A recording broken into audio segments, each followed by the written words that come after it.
창가에 서 있던 인형이 눈을 마주치자 얼굴의 표정이 바뀌는 것을 목격했다고 말했다고 합니다. 다음 이야기로 넘어가 볼게요. 무서운 인형 하면 지금은 전 이야기였던 이 애나벨이 단연 떠오르실 텐데요. 사실 애나벨이라는 영화가 나오기 전까지만 해도 무서운 인형은 단연 얘가 으뜸이었어요. 요즘 친구들은 잘 모를 수 있는 사탄의 인형 척키입니다. 애나벨은 장소를 옮기고 사람들을 현혹시키며 심리적인 공포감을 주었다고 하면 이 척키는 직접 사람을 죽이죠. 그런데 이런 척키가 실제 한 인형에서 모티브 삼아 만들어졌다면 믿으실 수 있나요? 이번 이야기는 사탄의 인형 로버트입니다.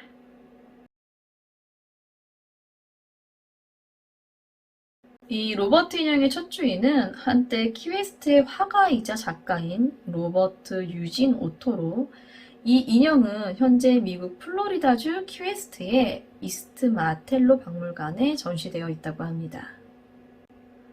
로버트 유진 오토는 어릴 적부터 커다란 농장을 운영하는 부유한 집의 아이로 자랐고요.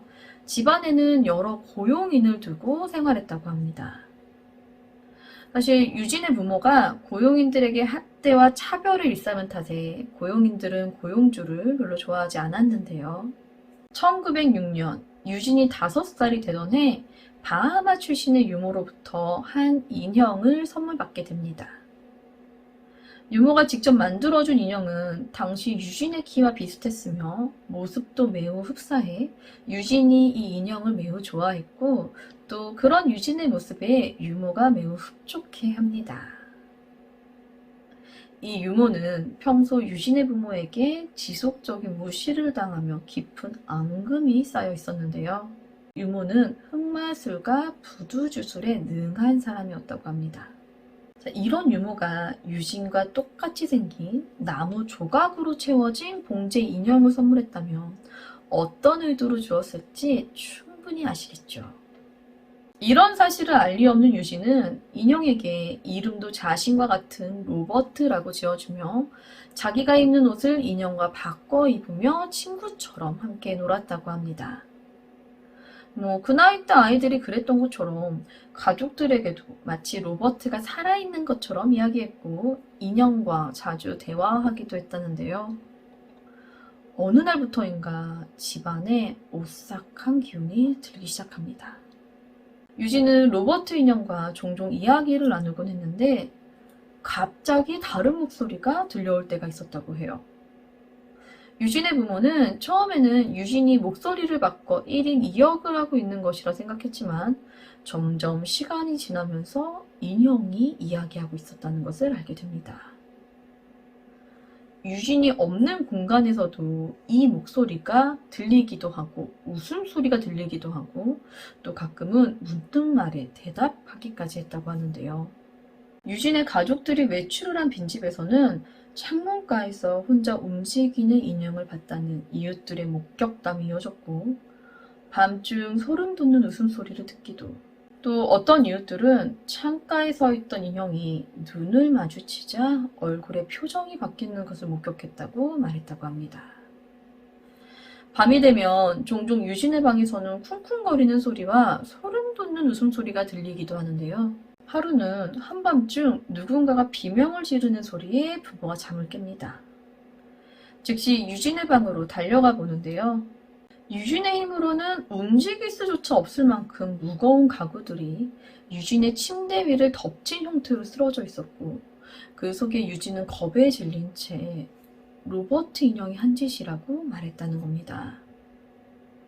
이런 인형을 유진에게서 떨어뜨려 놓으려고 했지만 어찌된 일인지 유진이 로버트 인형에게 날이 갈수록 더 집착하게 되었고, 심지어 성인이 되어 결혼을 한 후에도 유진은 로버트 인형과 대부분의 시간을 보냈다고 합니다. 이런 유진의 모습이 탐탁치 않았던 부인이 자꾸 로버트 인형을 버리려고 하는데요. 그러자 유진은 인형이 전망 좋은 곳을 원한다며 집의 가장 높은 곳인 옥탑방으로 옮겨 놓았다고 해요. 이후 유진의 아이가 자라 집을 뛰어다닐 때쯤 아이는 옥탑방에서 로버트 인형을 발견하는데 어떤 일이 있었는지 이후로 아이는 다시는 옥탑방에 오르지 않았다고 합니다.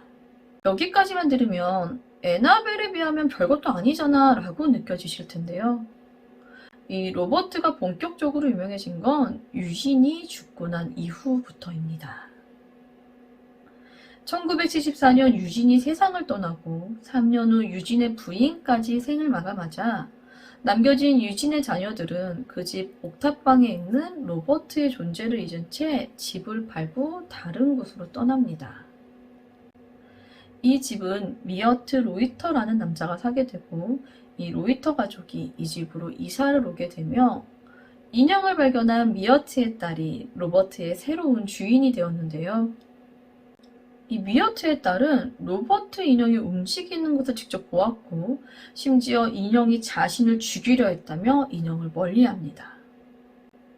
이 얘기는 30년이 흐른 뒤에도 이 미어트의 딸이 분명히 인형이 자신을 죽이려 했다고 단호하게 말했다고 합니다. 미어트의 딸이 인형을 멀리하게 되자 이 로버트 인형의 행방을 모른 채 미어트는 집을 여관으로 개조를 하는데요. 개조할 당시 한 방을 공사하던 인부가 갑자기 웃음소리가 들려 뒤를 돌아보니 인형이 자신을 보며 웃고 있어 놀라 달아난 해프닝이 발생하기도 합니다. 이후 여관을 이용하는 사람들에게서 로버트 인형이 자주 목격이 되는데요. 여기저기 돌아다니는 것은 물론이고 소름 돋게 웃고 있었다고 합니다. 무엇보다도 이 인형이 무서운 것은 가끔 칼을 들고 투숙객들을 향해 달려들며 실제 살해당할 뻔한 일이 빈번히 있었다는 겁니다. 이런 목격담들이 계속되자 결국 로버트 인형은 플로리다 키웨스트 섬에 위치한 포트 이스트 마텔로 박물관에 기증하게 되며 이 여관에서 로버트의 목격담은 더 이상 들리지 않게 되었다고 해요. 하지만 박물관으로 간 로버트 인형의 성깔은 변함이 없습니다. 로버트가 자신을 전시한 유리관을 밤마다 흔드는 바람에 낮에만 전시가 가능하며 관광객들이 로버트 사진을 찍기 전 이 로버트에게 양해를 구하지 않으면 카메라가 잘 작동되지 않거나 구토, 메스꺼움 등을 유발하기도 한다는 거예요. 만일 이러한 현상을 겪게 된다면 바로 로버트 인형에 사과해야 한다고 합니다. 또한 이 로버트가 전시되고 난 이후 박물관에서 로버트를 보고 간 사람들에게서 이상한 일들이 생긴다며 제발 부탁이니 저주를 풀어달라는 내용의 편지가 하루에 적어도 한 통씩은 로버트 앞으로 도착한다고 합니다. 이 이상한 일들이라는 게 자동차 사고, 인과관계 문제, 해고 등의 사소하지만 무시할 수 없는 일들이라고 해요. 기이한 일은 이뿐만이 아닌데요. 로버트가 전시된 장소 근처에서는 전자장치가 작동하지 않는다고 합니다. 이러한 로버트의 이야기는 유명세를 타며 할리우드 창작자들의 귀에 들어가게 되었고 톰 홀랜드 감독이 1988년 로버트 인형의 악행을 소재로 삼아 사탄의 인형 척키를 탄생시키게 됩니다. 이번 이야기는 애나벨 이전의 가장 무서운 인형인 척키의 원작자 로버트 인형에 대해 알아봤는데요. 사실 애나벨이나 로버트나 실제 생긴 모습만 보면 되게 순하게 생겼어요. 아마도 그래서 영화에서는 공포감 조성을 위해 다른 모습으로 바뀌어 나온 것은 아닐까 싶기도 하는데요. 이 두 인형의 시대가 다르지만 그 시대를 대표했던 무서운 인형이었던 만큼 둘이 싸우면 누가 이길까도 굉장히 궁금해지기도 합니다. 악마의 느낌이 강한 애나벨과 살인마의 느낌이 강한 척키.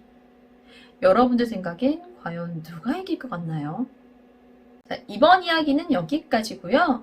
이번 주의 이야기는 하나 더 남아 있습니다. 저는 뉴스패치의 유스였습니다. 감사합니다.